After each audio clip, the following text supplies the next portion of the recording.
When 17-year-old Elian Miles visits his grandfather's countryside home for the summer, he stumbles upon an old, dust-covered photo in the attic, a sepia-toned image of a woman who looks exactly like him. What begins as innocent curiosity spirals into a chilling mystery spanning generations. As Elian digs deeper into his family's buried past, he uncovers a haunting truth hidden in plain sight, a truth that reshapes his identity, redefines love and loyalty, and forces him to confront the shadows that stretch across time. This is a story about legacy, secrets, and the thin, eerie veil that separates the past from the present.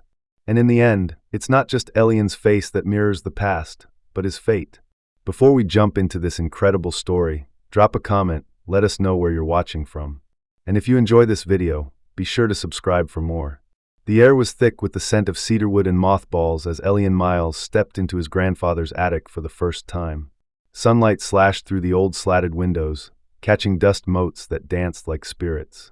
Elian wasn't particularly close to Grandpa Oren, but after his parents' sudden divorce, they sent him away for the summer, to breathe country air and clear his head.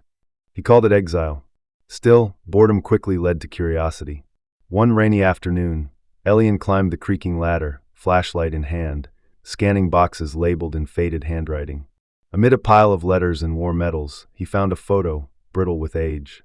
It was a black and white portrait of a young woman standing in front of a willow tree, her eyes filled with sorrow and something else, something familiar. Elian stared longer. The woman looked exactly like him. Not vaguely similar. Not a passing resemblance. Identical. The same almond eyes, arched brows, even the dimple on the left cheek. His blood chilled. Confused and shaken, he flipped the photo over. Only one word was written on the back: Nara. That night, sleep didn't come. He lay awake wondering, who was Nara? And why did she have his face? The next morning, Elian confronted his grandfather at breakfast. "Grandpa, who's Nara?" he asked, holding up the photo. Oren's hands froze mid-pour over the coffee mug, a tremble in his knuckles betraying the steady silence. He set the pot down slowly, eyes locked on the photo. "Where did you find this?" he asked, voice lower than usual. Elian hesitated. "The attic. It's strange, right? She looks just like me." Oren didn't answer at first.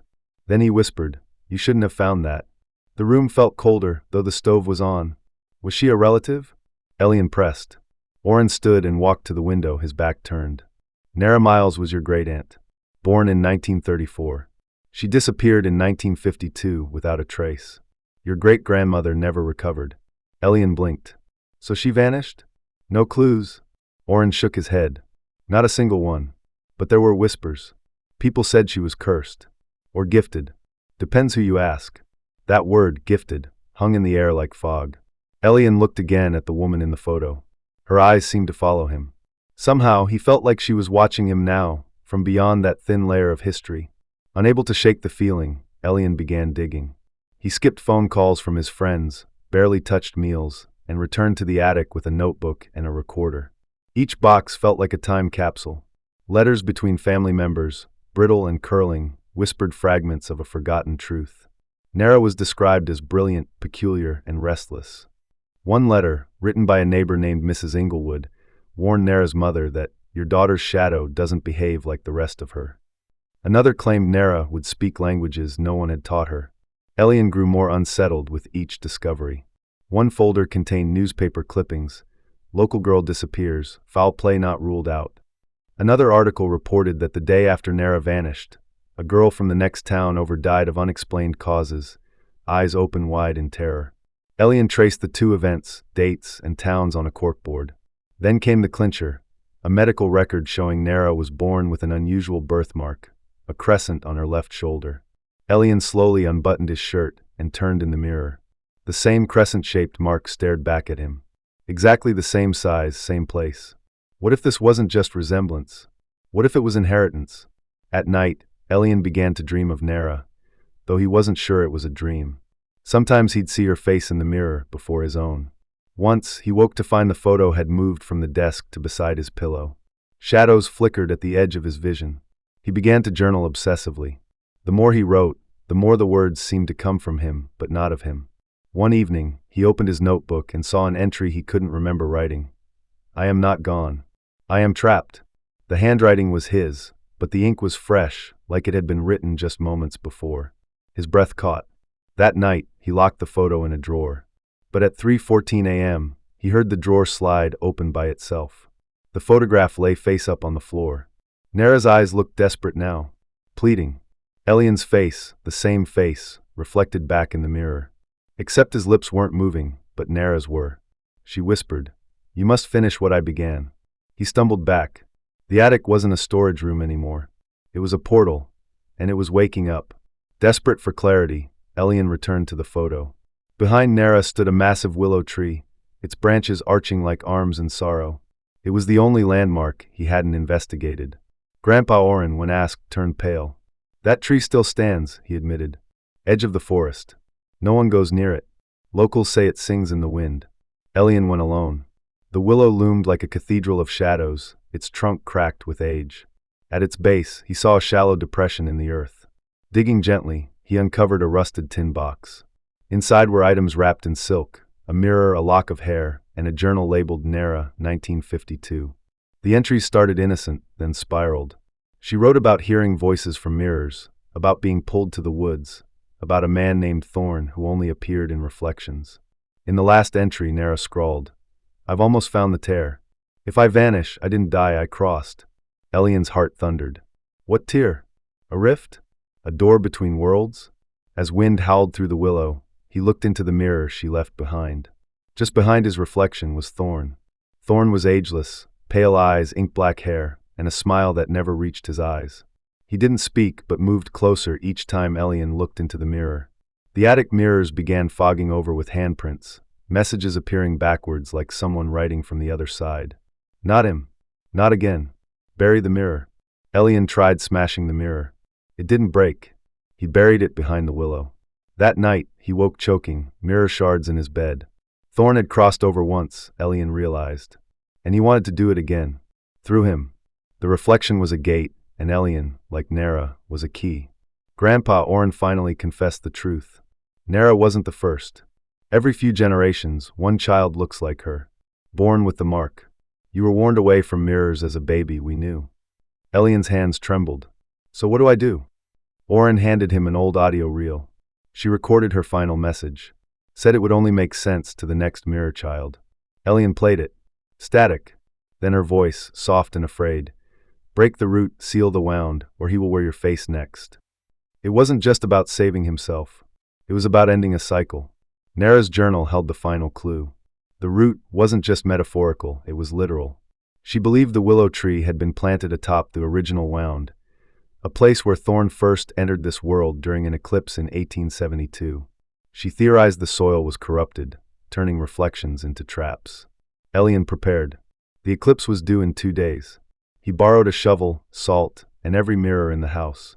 He dug furiously at the tree's roots under moonlight. Inch by inch, the earth gave way, until he struck something unnatural. A slab of obsidian, carved with symbols. A mirror gate. As the eclipse began, wind howled, and the slab pulsed. Thorn appeared in every reflection around Elian, trying to confuse him. But Elian focused. He poured salt over the slab, recited Nara's final words from her journal, and struck it with the iron shovel. The obsidian cracked, and the willow screamed. Every mirror in the house shattered. Elian collapsed, blinded by light. When he awoke, the slab was gone. So was Thorn. And in the mirror, just him. No whispers. No shadows. Only silence. Grandpa Oren cried when Elian returned. Not out of fear, but relief. You look free, he whispered. Elian didn't quite understand what he had done, only that something ancient had ended. The attic was quiet now. The photo of Nara remained, but her eyes no longer followed him. They were at peace. Elian wrote everything down, her story, his, and the truth in between. He titled it The Mirror Tree. When school resumed, he turned it into a short film project. Students were stunned. Teachers cried. It went viral online. Messages poured in. People who'd seen faces in mirrors, heard voices, shared the mark. Elian realized this wasn't just his story. It belonged to many. He started a community called Reflections Unbound, a safe space to share stories, dreams, and mysteries inherited. Elian still wears the crescent mark. But now it's not a curse. It's a reminder of a girl who fought darkness and a boy who listened. And somewhere, in that vast, eternal space beyond glass and time. Nara smiles. Months passed. Elian visited the willow one last time before leaving for college. The tree stood still, stripped of its malice, its leaves whispering calmly in the breeze. He sat beneath it with Nara's journal in his lap, running his fingers over her final page. Though her words were written decades before he was born, they felt alive, an unbroken thread between them. He recorded a message on his phone, this time for her. "You weren't forgotten," he said. "You mattered, and I'll carry your story forward." A soft gust moved through the branches, as if the tree itself had heard him. For the first time, he didn't feel watched. He felt accompanied. The house, too, had changed. Grandpa Orrin no longer avoided the attic. They spent long evenings together, piecing the family history back together, not as a lineage of fear, but one of survival. What once haunted them had now become heritage, complex, brave, and deeply human. Years later, Elian stood on stage, older now, holding a hardcover copy of Reflections Unbound, a best-selling memoir and collection of shared accounts from people across the world who had once feared their own reflections. The crowd applauded as he looked out, searching faces for echoes of Nara. In the back row sat a young girl with a crescent mark on her shoulder, eyes wide with recognition. Elian smiled. Her story hadn't begun yet, but she wouldn't face it alone. That night, he returned to his apartment and glanced at the mirror near the door. Just his face, lit by lamplight. He touched the frame gently. "Rest now," he whispered. And for the first time in a century, the mirror held no secrets. Only peace. The wound had closed, the cycle broken. But the story, Nara's story, Elian's story, would live on. Not in fear, but in flame. In legacy. In light. Some reflections don't just show us who we are. They show us who we were meant to remember. A teen found an old photo in his grandfather's attic. The woman in it looked exactly like him. It was more than a mystery. It was a call to listen to the past, to honor the unseen, and to break the silence echoing through generations. If this story moved you, if it made you feel something deep and unexpected, don't keep it to yourself. Like if you believe stories can heal. Comment to share your thoughts or your own family mystery. Share this with someone who needs to feel seen. And don't forget to subscribe for more unforgettable journeys just like this one.